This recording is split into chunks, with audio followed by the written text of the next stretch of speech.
Ruth, Lou Gehrig, and the Yankees, easily winning 3 straight American League pennants and 2 World Series. Foxx was no shrinking violet at World Series time either. He slugged several key series home runs, his first in 1929, in honor of his son Jimmie Jr.'s birth, just days before the series began. Jimmie had promised he'd hit a home run on Jimmie Jr.'s behalf, and he did. Foxx had a penchant for slugging home runs at key moments throughout his career. The town of Sothersville celebrated Jimmie's World Series heroics with a testimonial banquet in Cox Memorial Hall on November 13th of that year. The crowd sang Jimmy Boy, to the tune of Maryland, My Maryland. But here we go again. It's just getting started as far as his popularity goes. His popularity rose further when he slugged 58 home runs in 1932, just 2 shy of Babe Ruth's single-season home run record. Jimmie Foxx was the baseball idol for many boys, men, women, and girls. After winning the American League's MVP award in 32 and 33, Sothersville held another banquet in celebration for Jimmie in November 1933.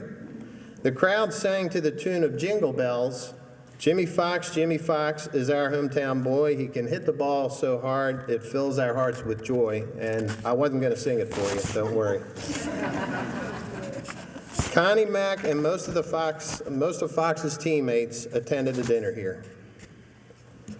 One wonders how many young boys were affected by Jimmie's book, How I Bat, that was published in May 1933. Meanwhile, Connie Mack's coffer continued to lose money during the Great Depression, and Foxx was the last great star that Mack traded to keep his business solvent in December 1935. Jimmie's popularity continued to shine while he starred for the Boston Red Sox for 5 years before his skills slowed. So what made Foxx so powerful a batter, and what were his athletic strengths? Foxx had a very strong upper body, hands and wrists. Jimmie inherited much of his baseball ability from his father and the stocky build from his mother. He built his strength further from farm chores. Many former players told me he was a fast base runner and had a strong arm. Joe Hauser, a great home run hitter himself, saw Foxx when Jimmie first came to the A's and told me his initial impressions of the Sothersville slugger when he said Foxx was a natural power hitter. He had those strong wrists and arms. Foxx ran the bases in 13.8 seconds in 1924.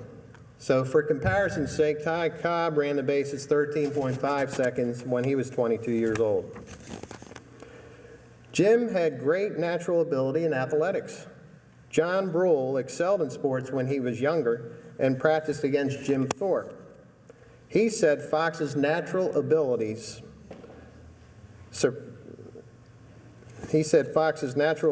surpassed those of Jim Thorpe. Brule added, Foxx was the greatest natural athlete I've ever seen.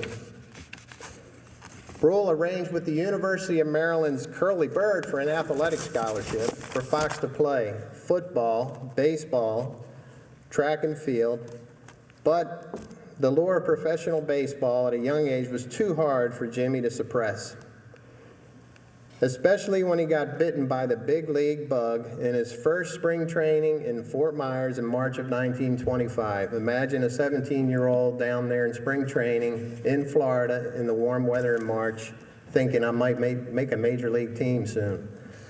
He knew then he wanted to be a Major League Baseball player. Foxx was one of the most versatile Major League stars ever, especially for a power hitter. He played catcher, first base, third base, and outfield, and occasionally pitched. He liked to warm up on the field before a game, practicing his screwball.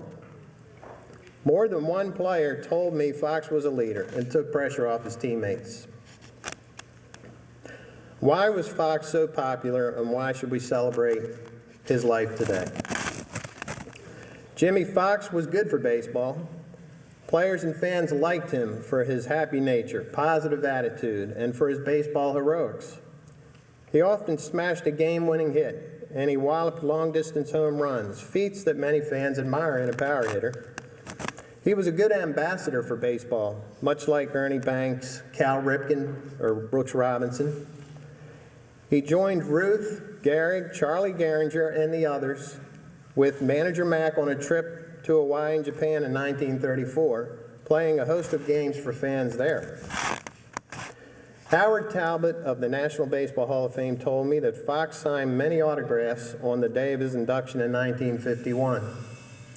Foxx loved being with baseball fans. Foxx was the epitome of a team player. He came to the Athletics having mostly been a catcher for Sothersville High and Eastern Farmers.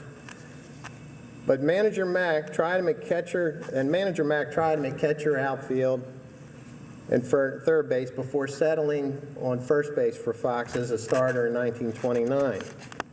But Mack needed help at catcher 6 years after Foxx had been playing first base and asked him to play catcher at the beginning of the 1935 season so that Mack could take a close look at a new first base prospect. And Foxx did just that.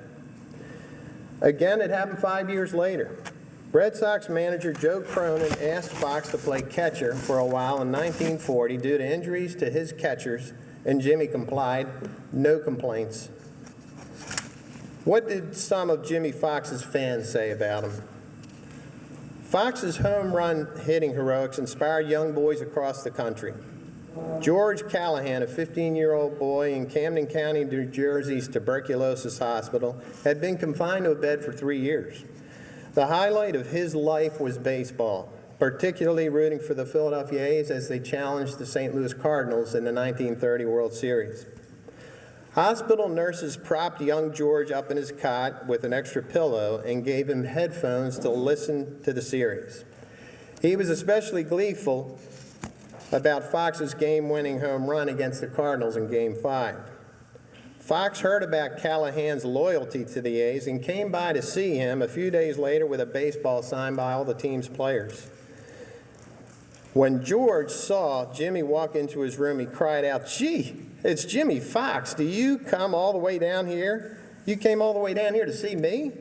I'm as happy as I was when you made that home run in the 9th inning and broke up the 5th game. Sit down and tell me how you did it." Foxx was visibly shaken as he shook George's hand and sat down next to him to chat. And this is a story of another George. George Jenkins of Claymont, Delaware, invited me into his home in 1990 and allowed me to sit in his Foxx den, his personal shrine for his favorite ball player. When Jenkins was about 12 years old, he and his father and Jimmie's Uncle Benton went to Shibe Park, and George met Jimmie in person. Uncle Benton told one of the guards at Shibe Park before the game, "I'm Jimmie Foxx's uncle. Could you please see if he can come out here?" George recalled, "I'll never forget the sound. I could hear the loud clanking of spikes on concrete, steel spikes." George looked up and saw his baseball idol, and his heart beat faster. Jimmie's arms looked like steel cables. He was wearing short sleeves, George recalled. After Jim asked his uncle how he was doing, he said, looking down at young George, "Who's this?" Foxx shook George's hand, and George claimed he didn't wash his hands for 6 weeks. I didn't argue with him. Author James Michener idolized Jimmie Foxx, especially when he played for the Athletics. Michener recalled, "I must have watched this huge square-faced boy play 100 games, always with distinction, and he always remained my favorite, same age as I." Gil Dunn recalled, "I looked through the box scores every day, and Jimmie never disappointed me." And of course, Gil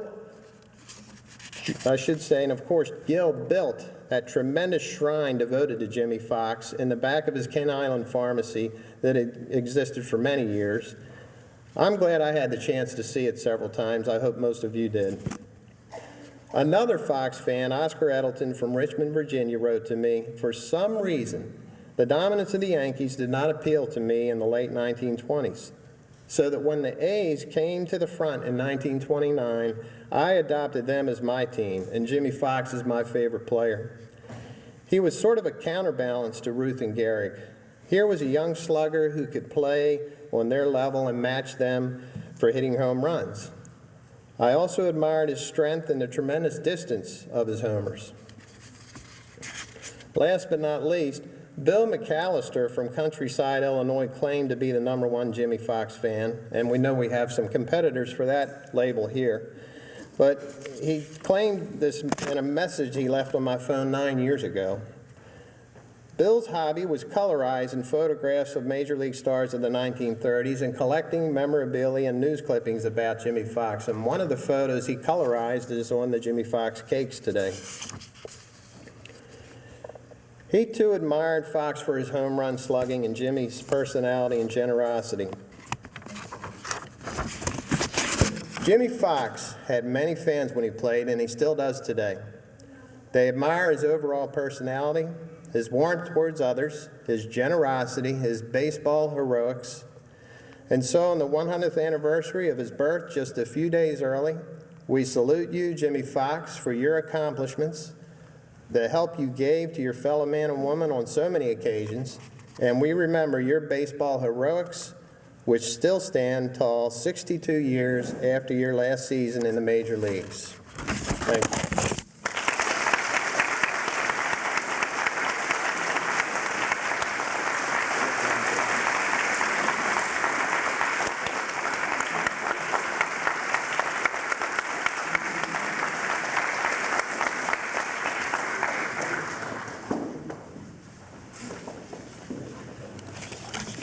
Well done, Mark. Well done. Mark has given you painted for you in broad strokes Jimmie Foxx's career. I have a presentation to make that's focused on the 1930 World Series, which Mark mentioned in his comments. But before I do, let's try a couple more trivia questions. You already mentioned the A's purchased Jimmie Foxx from the Easton Club in July 1924. How much did the Athletics pay Easton for Foxx? $2,500. That is exactly correct.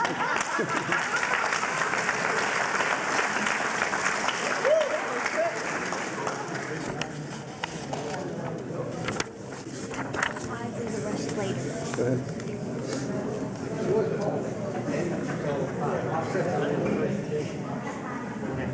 That's the other one, yeah. We'll do that. Okay, let's try, that was, by the way, very good. You obviously knew that answer. Okay, here's one. We all know that Jimmie Foxx won the Most Valuable Player award 3 years. In 1939, Jimmie Foxx finished second in the American League Most Valuable Player voting. Who won that year? Lou Gehrig. Lou Gehrig is incorrect. I'll take another guess. 1939, American League Most Valuable Player. Ted Williams is incorrect. Yeah. Joe DiMaggio is right, 1939.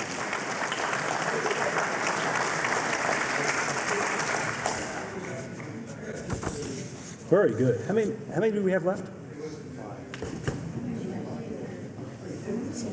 Okay, let's try another one. We still have some. Here's a good one. Now, if you know this, you know your Jimmie Foxx trivia. We all know that Jimmie Foxx pitched for the Philadelphia Phillies. He never did that with another big league club. He pitched in 9 games for the Phillies. He pitched 23 innings. He recorded a 1.59 ERA, which today would be worth tens of millions of dollars. And he notched a record of 1 win and 0 losses. Which team did Jimmie Foxx beat in his one pitching victory?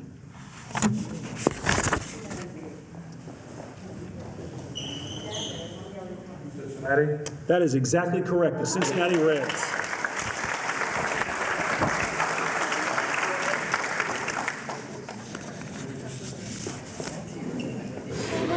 Okay, here we go. This is a tough one, but it's not as obscure as the last one. What club did Jimmie Foxx first manage? What club did you first manage? Petersburg Saints. I'm sorry, say that again, please. St. Petersburg Saints. No, I'm sorry, that's incorrect.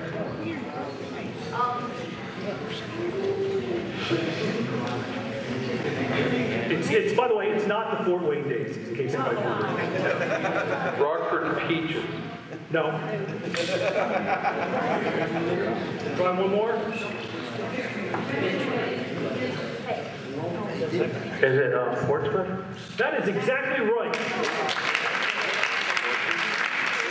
Well done. The Portsmouth, Virginia Cubs of the Class B Piedmont League in 1944. He managed the team for 11 games and during the league championship series. He lost the series to the Lynchburg Cardinals 4-3. Very good.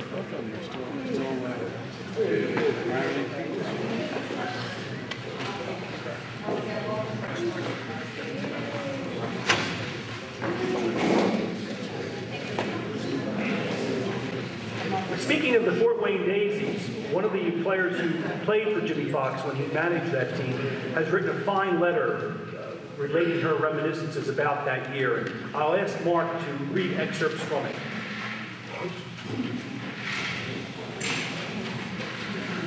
I interviewed Wilma Briggs around 1996-97 when I was researching the biography for Jimmie Foxx. A Sabre member, Jack Kavanaugh, pointed me her way, and she was a great find because not only did she play for him, and she loved talking about it on the phone, and she sent me a scrapbook that had virtually everything in it from the whole season, the whole 1952 season, and loaned it to me. And geez, you know, I never would have been able to find out all that information otherwise. We tried to get her to come to this event, but she already had things planned on October 18th and 19th, so it was just too much of really a physical impossibility for her to get down here from Rhode Island for this event today. But she sent a short note to us, and I'd like to read a little bit of it. Again, that's Wilma Briggs from Wakefield, Rhode Island, member of the 52 Fort Wayne Daisies. Dear family and friends of our great Hall of Famer, Jimmie Foxx, it is with deep regret that I am unable to attend this momentous occasion celebrating the anniversary of Jimmie Foxx's 100th birthday. I am humbled and feel privileged to be invited. Baseball has always played an important role in my family. We were known in our town as the baseball family. As a youngster growing up on our dairy farm with four sisters and 6 brothers, baseball was played whenever our chores were completed, or we could sneak away from doing them. My father was a catcher and a manager of his own team called the Frenchtown Farmers. My reward for milking cows, pitching hay, and sundry other farm chores was getting to play baseball along with my brothers. Thus, my aspiration for baseball had its beginnings. It was my father's dream that one of his boys would one day be in the major leagues. He was elated in 1936 when the great Jimmie Foxx became a member of the Boston Red Sox because they were closer to his home park, in other words. When my youngest brother was born in 1939, he named him James Emery Fox Briggs after his idol. In 1936, he could have never imagined that 16 years later, in 1952, that I would be the child to become the professional, playing in the All-American Girls Professional Baseball League for the Fort Wayne Daisies, and that Hall of Famer Jimmie Foxx would be my manager. Can you imagine? I had the distinct privilege of playing for 2 Hall of Famers, Max Carey and Jimmie Foxx.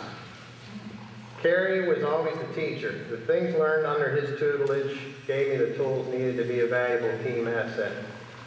Fox's season, with his quiet, dignified demeanor, kept us focused on winning, which led to our first league pennant and makes Jimmie very special indeed. And by the way, as an aside, the 3 or 4 different ladies I talked with over the years who played for Foxx said the Tom Hanks character in the movie A League of Our Own was a piece of fiction if it's based in any way on Jimmie Foxx, because they all interviewed with the folks before the movie, and you saw how Tom Hanks was depicted, or depicted Foxx, so to speak, in that movie. The ladies have since said to me, well, that's Hollywood, that's the way it is. A number of daisies remained in Fort Wayne working at the U.S. Rubber Company during the winter after the 1951 season. We got to meet Jimmie days before the rest of the team arrived for spring training. Most of the managers in our league were former major leaguers, but none with the baseball stature of Jimmie Foxx. I vividly remember that evening when we met him for the first time. It was inspiring just to be in his presence. The twinkle in his eyes, the firm handshake, warm, dimpled, almost boyishly shy smile made all of us feel very comfortable. Our initial impression of a warm, caring man remained for the entire season.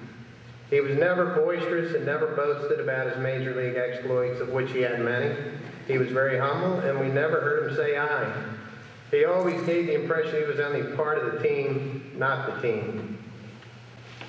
In 1952, spring training was held in Newton, North Carolina with the Battle Creek Bells, managed by Guy Bush, former pitcher.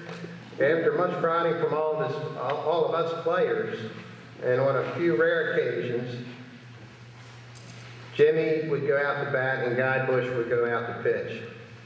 Bush would throw a few to Jimmy during pre-game ceremonies of our exhibition games, too. We all were delighted to see the ball fly out of the park. The cheers by all present were loud and long. My sincere thanks for the invitation and congratulations to all of you responsible for keeping the legacy of the great Jimmie Foxx alive. Of all seasons in the league, so to speak, she said, my fondest memory is of playing for my father's idol, Hall of Famer Jimmie Foxx in 1952 and winning our first league pennant. Again, many thanks and God bless. Sincerely, Wilma Briggs.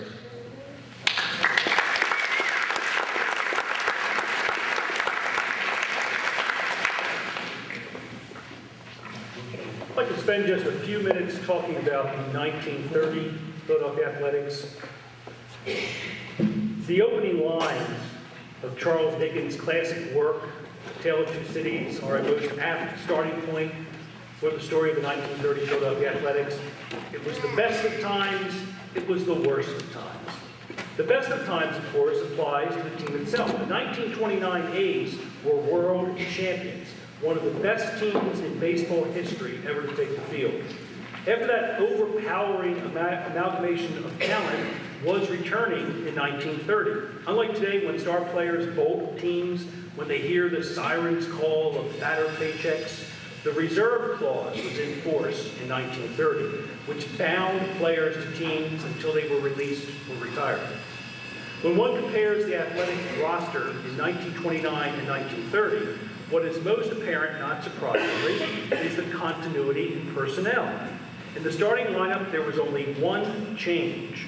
Third baseman Sammy Hale, who had been with the club since 1923, but whose productivity at the plate had diminished considerably in 1929, was traded to the St. Louis Browns after the season. He was replaced at that position by Jimmy Dykes, who had served as a utility infielder in 1929. The rest of the lineup remained the same for 1930. At first base, Jimmie Foxx, of course.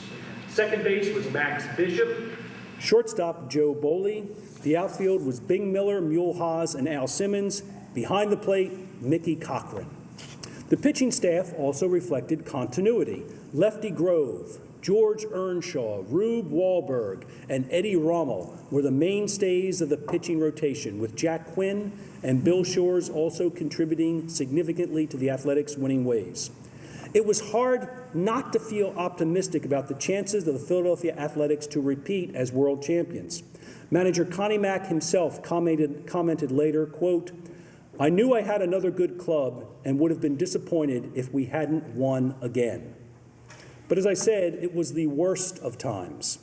The stock market crash in October 1929 had led to the Great Depression, which in 1930 was tightening its disastrous grip on Philadelphia and the nation.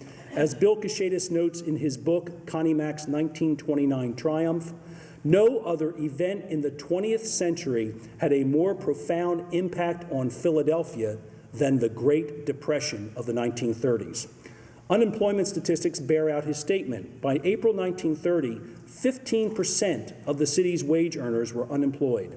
In the neighborhood surrounding Shibe Park, where the Athletics played, unemployment rose to 30%. Think about that. 1 in 3 wage earners unemployed. Apple sellers were a common sight on the corners of busy intersections throughout the city. So any description of baseball brilliance by the Athletics on the diamond at Shibe Park must be cast against the devastating economic, emotional, and psychological toll of the Great Depression, because both had a tremendous impact on baseball in Philadelphia in 1930. Connie Mack, showing his great humanitarianism, did what he could to alleviate the desperate straits of those living around Shibe Park. Neighborhood kids were hired to be sweepers at the ballpark or scorecard sellers. Mack would also send the leftovers that were still fresh from the concession stands to St. Joseph's Home for Boys at 16th Street and Allegheny Avenue. The poor economic times nevertheless resulted in attendance at athletic games dropping significantly between 1929 and 1930, and then again between 1930 and 1931. Diminishing gate receipts did not bode well for A's players who performed splendidly in 1929. They were world champions and expected pay raises for 1930. Heated negotiations over dollars and cents created tensions between club officials and players, especially the star players. Some, like Jimmy Dykes, got no raise at all, earning $7,000 in 1930, exactly what he was paid in 1929. Jimmie Foxx got a modest increase as part of a 3-year contract with the Athletics that would pay him $50,000 over that period, or just under $17,000 per year. Grove and Cochran each made approximately $20,000 in 1930. Only Al Simmons refused to sign a contract until he received a 3-year deal for $100,000. Simmons held out throughout spring training and signed his contract only minutes before the club's opening game against the Yankees. Although Mack was not pleased at having to concede to Simmons' salary demands, he must have smiled just a little bit from the dugout when Bucketfoot Al launched a first-inning delivery from Yankees pitcher George Pipgrass over Shibe Park's right field wall for a home run. The Athletics got off to a slow start in 1930. Competition early in the season was provided by the Washington Senators, who, after losing their first game to the A's, beat the Mac men 7 times in a row. Although the Athletics won 21 of 30 games in May, they still trailed Washington by 4.5 games when the Senators came to town for a Memorial Day doubleheader. The Athletics won both games, and that set the team on its way to the top. Let me describe one anecdote from the Memorial Day doubleheader to show how times have changed in the treatment of players. Al Simmons injured his knee while running the bases during the first game. Team physician Dr. Carnett examined Simmons, discovered that he had broken a blood vessel in his knee and that the knee had swollen to twice its normal size. Mack asked the doctor if he, Carnett, should take Simmons to the hospital. Carnett replied, "Maybe later, but not now. I want to watch the second game. Al shouldn't play, but let him sit on the bench. If a spot to pinch hit should come up, use him." The ailing outfielder got his chance in the 4th inning. With the bases full, Simmons came up as a pinch hitter and smacked a grand slam home run. The A's went on to win the contest 14-11. Once ahead of the Senators, the Athletics never looked back. The A's clinched the pennant on September 18th with a 14-10 victory over the Chicago White Sox at Comiskey Park. With the American League title safely within their grasp, the Philadelphia Athletics faced the St. Louis Cardinals in the World Series. The Athletics, as we all know, won the 1930 World Series in 6 games. Instead of summarizing the entire series, I want to focus on the 5th game, which historians agree was the pivotal contest between the teams. At that point, the series stood tied at 2 games apiece.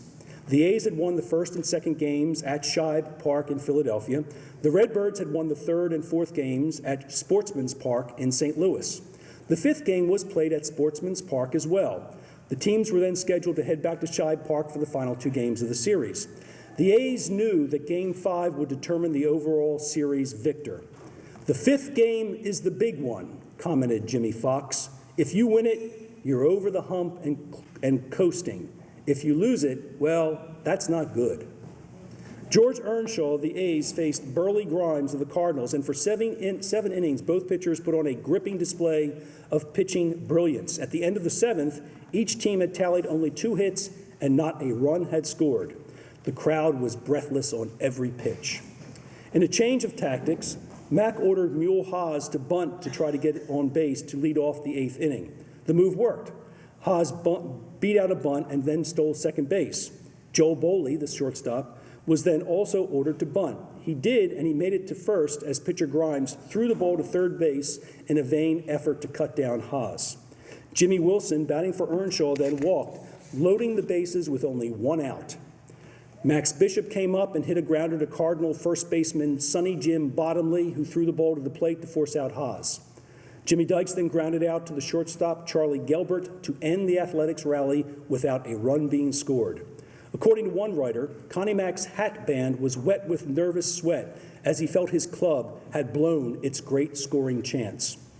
With Earnshaw out of the game, Lefty Grove came in to pitch for the A's.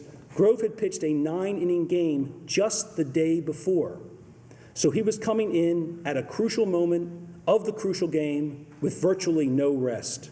You'll never see that today. Grove gave up a single but set the Cardinals down in the bottom of the 8th with the score still knotted at 0-0. In the 9th, Mickey Cochran walked to open the inning for the A's. Al Simmons then popped out. Up to the plate came Jimmie Foxx. Frederick Lieb, in his biography of Connie Mack, tells what happened next. On the first pitch, Jimmie Foxx got his sturdy East Shore shoulders behind a swing, and there was no doubt where the ball was headed from the moment it left Jim's bat. It landed far up in the left field bleachers. The collective stomachs of that 38,844 crowd sagged with the hit. It was so quiet that Mack could hear the footfalls of Cochran and Fox as they jogged around the bases. Grove set the Cardinals down in their half of the 9th and thus came to an end one of the most thrilling games in Philadelphia athletics history. In an anticlimactic Game 6 at Shibe Park 2 days later, the Athletics easily defeated the Cardinals 7-1 to win the 1930 World Series. Where then do we place the 1930 Philadelphia Athletics in baseball history? I shall leave it to Connie Mack himself to define that place. After winning the American League pennant in 1930, Mack was quoted as saying the following, quote, "We've proven we're a fine ball club, but I have always maintained that no team is entitled to call itself great unless it repeats. By that I mean we won a pennant and a World Series last year, 1929. We've won the flag again, and if we take the series, then my boys deserve to be ranked as a great team." Well, the 1930 Philadelphia Athletics did win that series and repeat as champions, thereby proving to Connie Mack and the world that they were a great team. And I think that is a belief shared by everyone in this room today. Thank you.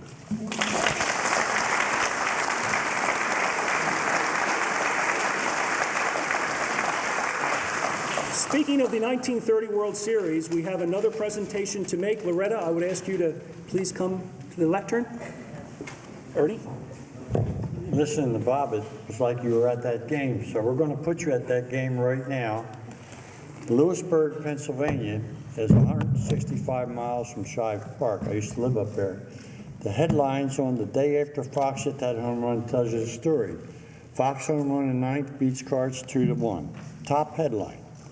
Bob also talked about the Depression. The second line, 2 speeches by Hoover, ghastly tragedy.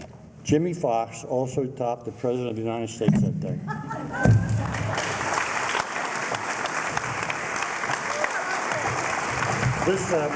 We loaned this to the Atwater Kent Museum about 5 or 6 years ago. They liked it so much, they framed it for us, and we thought there's only one place to put that, and that would be in the Fox Museum. Oh, yeah.